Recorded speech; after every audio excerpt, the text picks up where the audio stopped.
Hello बच्चों, मैं आज आपको पाठ 3 साना साना हाथ जोड़ी का शेष भाग 2 में पढ़ाने जा रहा हूँ।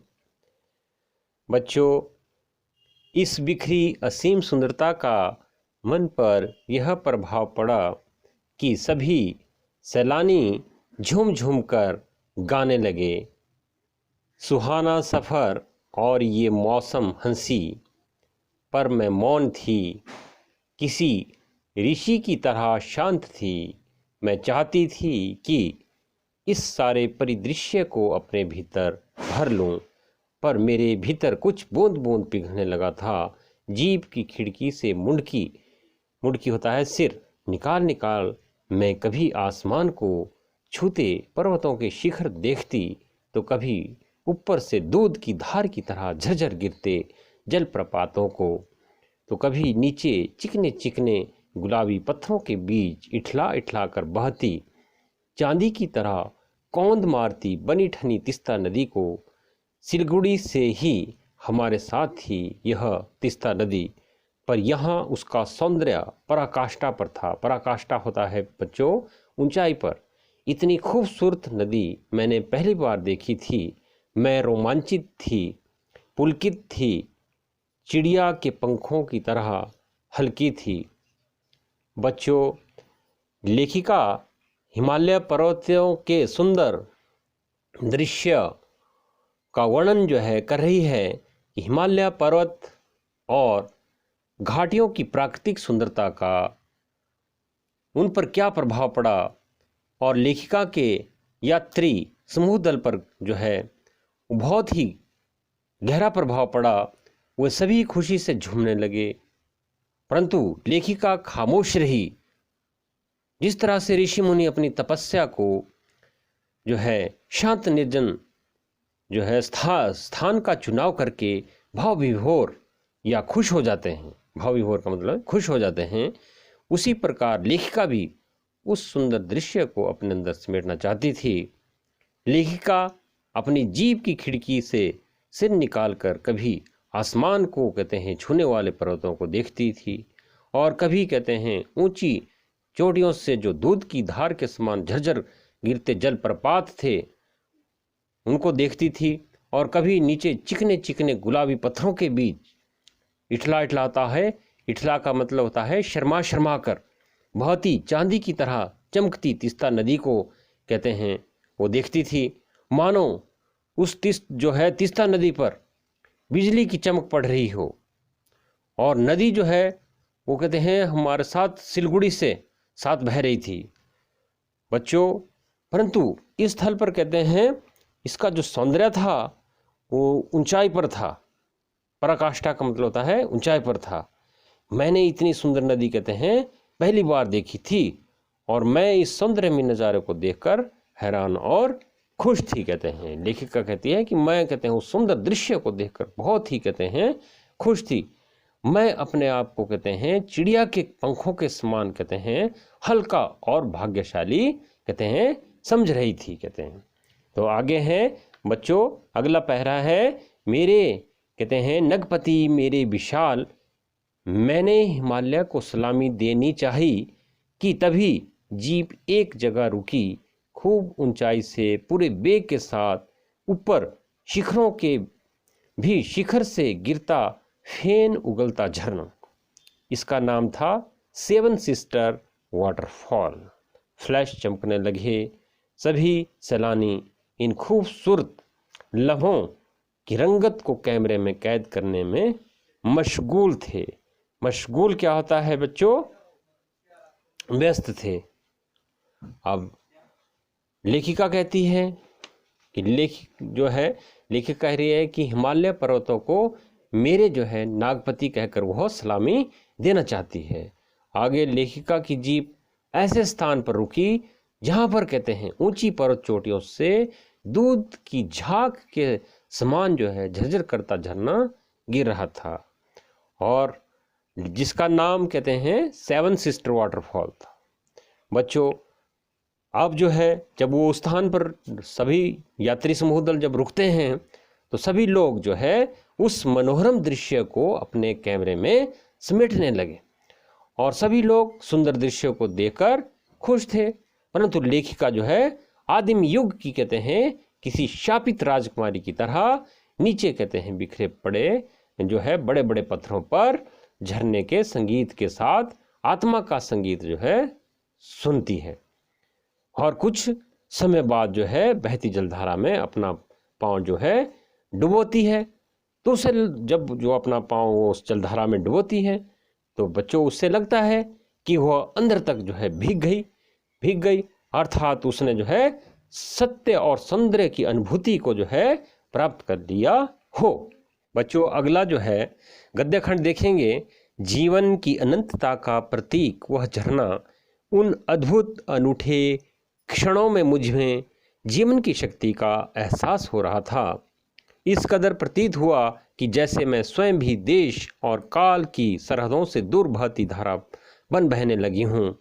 भीतर की सारी तामसिकताएं का अर्थ होता है बच्चों कुटिलताएं और दुष्ट वासनाएं, बुरी इच्छाएं इस निर्मल धारा में बह गई।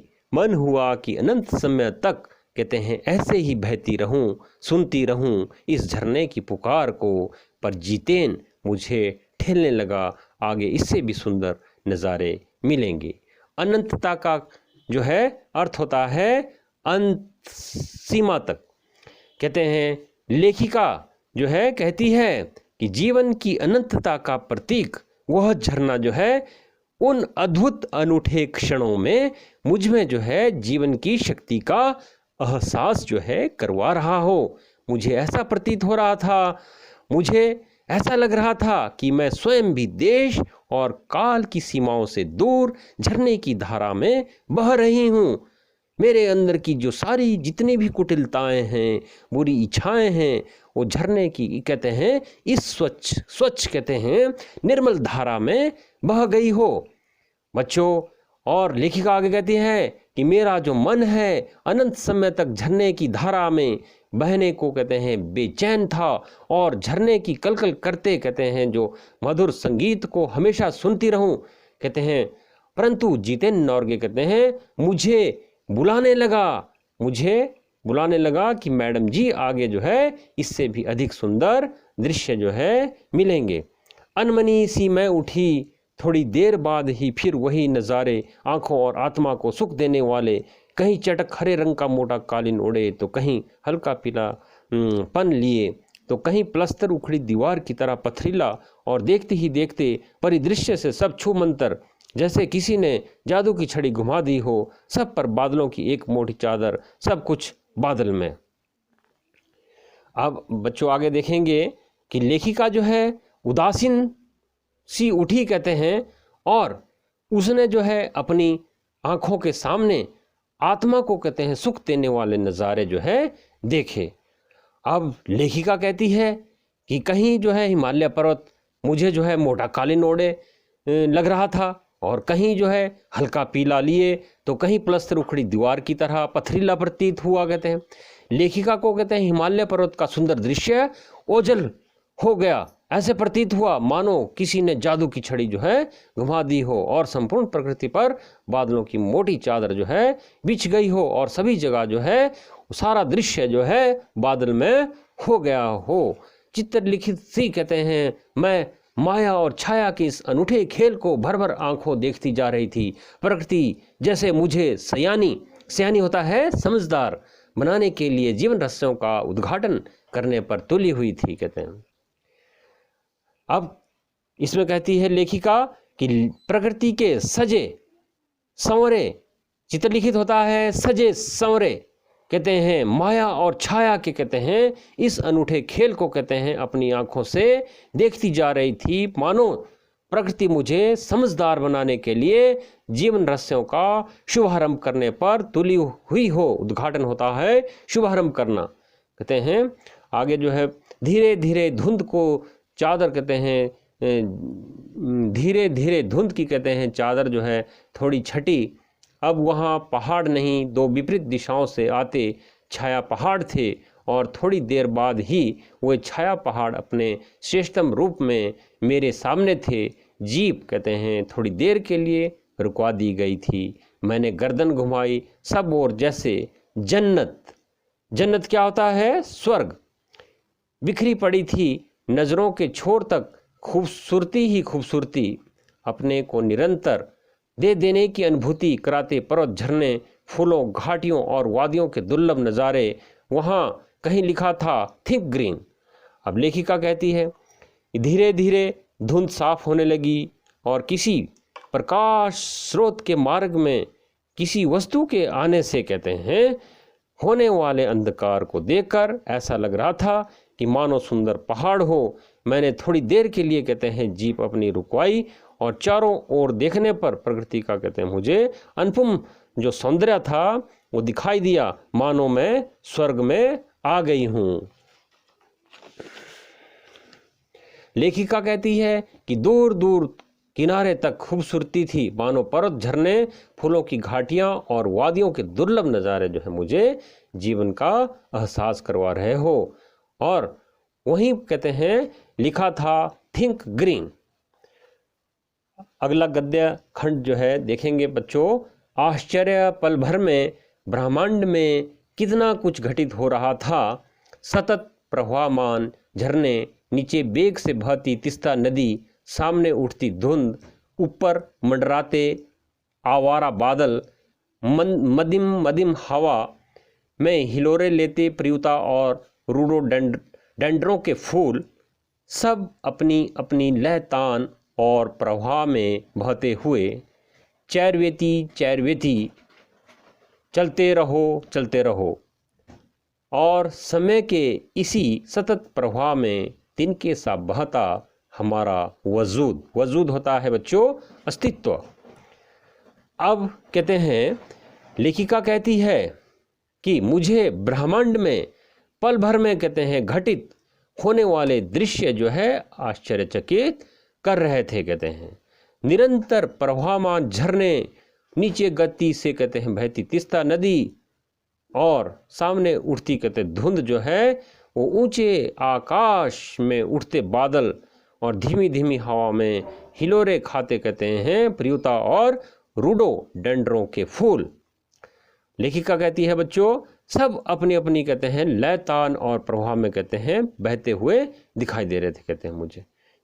और प्रकृति का कहते हैं मनोरम दृश्य हमें निरंतर प्रवाह में तिनका सा बहते रहने और आगे चलते रहने के लिए प्रेरित कर रहा था, ताकि हम जो है अपने अस्तित्व को पहचान सके। बच्चों आगे ध्यान देंगे। लेखिका कह रही है कि पहली बार एहसास हुआ जीवन का आनंद है यही चलायमान सौंदर्य। संपूर्णता के उन क्षणों में मन इस बिखरे सौंदर्य से इस कदर एकात्म हो रहा था कि भीतर बाहर की रेखा मिट गई थी।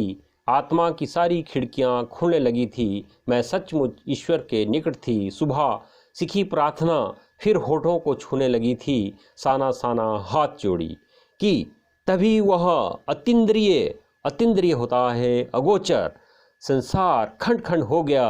वह महाभाव सुखी टहनी सा कहते हैं टूट गया। आगे कहते हैं लेखिका को लगा कि प्रकृति का सौंदर्यमय रूप ही जीवन का कहते हैं आनंद है। लेखिका कहती है कि प्राकृतिक सौंदर्य को देखकर मानो मेरा मन परमात्मा में लीन हो गया, जिस कारण मुझे अंदर से बाहर तक शून्य लग रहा था। बच्चों मेरे मन की कहते हैं जो वास्तविकताएं हैं वो सामने आने लगी। लेखिका कहती है कि जो मन की जो वास्तविकताएं थी वो सामने आ गई और मुझे ऐसा लगा कि मैं ईश्वर के नज़दीक आ गई हूँ। मैंने एक नेपाली युवती से कहते हैं सुबह जो प्रार्थना सीखी थी वो मेरे होठों को छूने लगी। तभी वह कहते हैं अगोचर संसार खंड खंड होता है, टुकड़े टुकड़े हो गया। वह महान विचार, महा भाव का अर्थ है महान विचार, सुखी कहते हैं टहनी सा कहते हैं टूट गया। दरअसल मंत्र मुग्ध सी मैं तंद्रिल अवस्था में ही थोड़ी दूर तक निकल आई थी कि अचानक पांव पर ब्रेक सी लगी, जैसे समाधिस्थ भाव में नृत्य करती किसी आत्मलीन नृत्यांगना के नूपुर अचानक टूट गए हो। मैंने देखा इस अद्वितीय सौंदर्य से निरपेक्ष कुछ पहाड़ी औरतें पत्थरों पर बैठी पत्थर तोड़ रही थी। गूंथे आटे सी कोमल काया पर हाथों में कुदाल और हथौड़े, कईयों की पीठ पर बंधी डोको होता है बड़ी टोकरी में उनके बच्चे भी बंधे हुए थे। कुछ कुदाल को भरपूर ताकत के साथ जमीन पर मार रही थी। आगे लेखिका कहती है कि मैं जड़वत मंत्रमुग्ध होता है जड़वत सी अवस्था में। मैं कहते हैं जड़वत सी आलस्यपूर्ण तंद्रिल होता है आलस्यपूर्ण अवस्था में थोड़ी दूर तक निकल आई थी कि अचानक मेरी गाड़ी जो है रुक गई हो, जैसे समाधिस्थ भाव में कहते हैं ध्यान में लीन नृत्यांगना के नृत्य करते कहते हैं घुंघरू नूपुर होता है घुंघरू अचानक कहते हैं टूट गए हो। लेखिका ने उस अद्भुत सौंदर्य से परिपूर्ण दृश्य में कुछ पहाड़ी औरतों को पत्थर तोड़ते जो है देखा, जिनके हाथ में कहते हैं जो है वो कुदाल थे, हथौड़े थे, और उनके हाथ जो है बहुत ही कोमल थे, शरीर उनका कहते हैं नाजुक था। कहते हैं कुछ औरतों ने कहते हैं अपनी पीठ पर कहते हैं बड़ी बड़ी टोकरियों के अंदर बच्चे जो है वो बांधे हुए थे और परिश्रम पूर्वक जो है अपना कार्य जो है कर रही थी। कहते हैं इतने स्वर्गीय सौंदर्य जो है नदी, फूलों, वादियों और झरनों के बीच भूख, मौत, दैन्य और जिंदा रहने की यह जंग, मातृत्व और श्रम साधना साथ साथ वहीं पर खड़े बीआरओ के एक कर्मचारी से पूछा मैंने, यह क्या हो रहा है? उसने चुहलबाजी होता है हंसी मजाक के अंदाज में बताया, जिन रास्तों से गुजरते हुए आप हिम शिखरों से टक्कर लेने जा रही है, उन्हीं रास्तों को यह पहाड़ी ने चौड़ा बना रही है। कहते हैं लेखिका ने जैसे जैसे आगे जो है भ्रमण किया तो कहते हैं इतने सुंदर वातावरण में जो है उसको देखने को यह प्रतीत हुआ कि भूख, गरीबी और मौत के निर्मम दृश्य कहते हैं वो क्या है लेखिका को देखने को प्राप्त हुए, और उसे ऐसा लग रहा था कि मातृत्व और श्रम साधना जो है साथ साथ चल रही है। एक कर्मचारी ने कहते हैं उन्हें बताया कि ये जो पहाड़ी ने हैं ये मौत की भी परवाह ना करते हुए लोगों के लिए कहते हैं पहाड़ी रास्ते को चौड़ा बना रही है। आगे जो है बड़ा खतरनाक कार्य होगा यह मेरे मुंह से अकस्मात निकला। अकस्मात का अर्थ होता है अचानक, संजीदा होता है गंभीर, शांत। वह संजीदा हो गया, कहने लगा पिछले महीने तो एक की जान भी चली गई थी। बड़ा दुस्साध्य होता है, कठिन कार्य है। पहाड़ों पर रास्ता बनाना, पहले डायनामाइट से चट्टानों को उड़ा दिया जाता है, फिर बड़े बड़े पत्थरों को तोड़ मोड़ कर एक आकार के छोटे छोटे पत्थरों में बदला जाता है, फिर बड़े से जाले में उन्हें लंबी पट्टी की तरह बिठाकर कटे रास्तों पर बाड़े की तरह लगाया जाता है। जरा सी चूक और सीधा पाताल प्रवेश। कहते हैं लेखिका को जो है वो व्यक्ति जो कर्मचारी है वहाँ पर जो वो बता रहा है कि कई बार तो काम करते समय किसी न किसी व्यक्ति की कहते हैं मौत हो जाती है, क्योंकि जब कहते हैं पहाड़ों को डायनामाइट से कहते उड़ाया जाता है तो उनके टुकड़े इधर उधर गिरते हैं। यदि उस समय सावधानी ना बरती जाए तो कहते हैं जानलेवा हादसा घट जाता है। उन लोगों की स्थिति देखकर लेखिका को लगता है कि सभी जगह जो है आम जीवन की कहानी एक सी है। कहते हैं बच्चों, लेखिका को लगा मजदूरों के जीवन में आंसू, अभाव और यातना, पीड़ा अपना अस्तित्व बनाए रखती है। बच्चों, लेखिका जब सिक्किम की सुंदर सुंदर घाटियों में घूम रही थी तो उसे ध्यान आया इन्हीं रास्तों पर एक जगह सिक्किम सरकार का कहते हैं बोर्ड लगा था, जिस पर बड़े बड़े अक्षरों में लिखा था ever wondered who defied death to build this road. अर्थात जिन लोगों ने कहते हैं इन दुर्गम रास्तों को बनाया है उन्होंने अपनी कहते हैं मौत को भी कहते हैं झुठला दिया है, अर्थात उन्होंने अपनी मौत की भी परवाह नहीं की। अचानक मेरा मानसिक चैनल बदला। लेखक कहती है कि मेरा जो है अचानक मानसिक कहते हैं परिवर्तन हुआ और मन मैंने कहते हैं पीछे घुमाया। इसी प्रकार एक बार कहते हैं पलामू और गुमला के जंगलों में मैंने देखा, पीठ पर कहते हैं औरतों ने कहते हैं अपने बच्चों को जो है कपड़ों से बांधा हुआ था, और वे कहते हैं जंगल जंगल जो है घूम रही थी, और उनके पाँव जो है और हाथ जो है वो उसके ऊपर निशान पड़ गए थे। एक ही कहानी कह रहे थे कि आम जिंदगियों की कहानी हर जगह एक सी है, कि सारी मलाई एक तरफ, सारे आंसू, अभाव, यातना और वंचना एक तरफ। अर्थात कहते हैं लेखिका को लगा कि मजदूरों के जीवन में आंसू, अभाव और यातना अपना अस्तित्व बनाए रखती है, और तभी मेरी सहयात्री मणि और जितेन मुझे खोजते खोजते वहाँ तक कहते हैं आ गए थे। मुझे गमगीन देखकर जितेन कहने लगा, मुझे कहते हैं दुखी देखकर जितेन कहने लगा, मैडम ये मेरे देश की आम जनता है, इन्हें तो आप कहीं भी देख लेगी, आप इन्हें नहीं, पहाड़ों की सुंदरता को देखिए जिसके लिए आप इतने पैसे खर्च करके यहाँ पर आई है। अर्थात जो ड्राइवर थे उसके, मैडम जी के जो ड्राइवर थे, वो कहते हैं उनसे कहने लगे कि जो है ये हमारे देश की कहते हैं आम जनता है। इस तरह की कहते हैं निर्धनता को आप जो है आम जगह जो है देख सकते हैं, परंतु इस तरह का जो है प्राकृतिक जो सौंदर्य है वो आपको देखने के लिए यहाँ के सिवा कहीं नहीं मिलेगा। ये देश की आम जनता ही नहीं, जीवन के प्रति संतुलन भी है। ये बेस्ट एट रिपेइंग है, कितना कम लेकर ये समाज को कितना अधिक वापस लौटा देती है। मन ही मन सोचा मैंने। हम वापस जीप की ओर मुड़ने लगे कि तभी मैंने देखा वह श्रम सुंदरिया किसी बात पर इस कदर खिलखिलाकर हंस पड़ी थी कि जीवन लहरा उठा था और सारा खंडहर ताजमहल बन गया था। और कहते हैं लेखिका कहती है कि जो मेरी सहयात्री थी मणि और जितेन, कहते हैं वो मुझे गमगीन देखकर कहते हैं कहने लगे कि यह जो है देश की आम जनता है, इसे वे लोग कहीं भी देख सकते हैं। और लेखिका उनकी बात सुनकर चुप रहती है, परंतु मन ही मन सोचती है कि ये लोग अपना सब लगाकर समाज को कहते हैं कितना कुछ देते हैं। लेखिका को लगा कि वे लोग इस कठिन स्थिति में भी जो है हंसते रहते हैं। उन श्रम सुंदरियों को प्रसन्न देखकर ऐसे लगा कि मानो उनके जीवन में सभी दुख जो है दूर हो गए हो और उनका जीवन जो है खुशी और प्रसन्नता में बदल गया हो।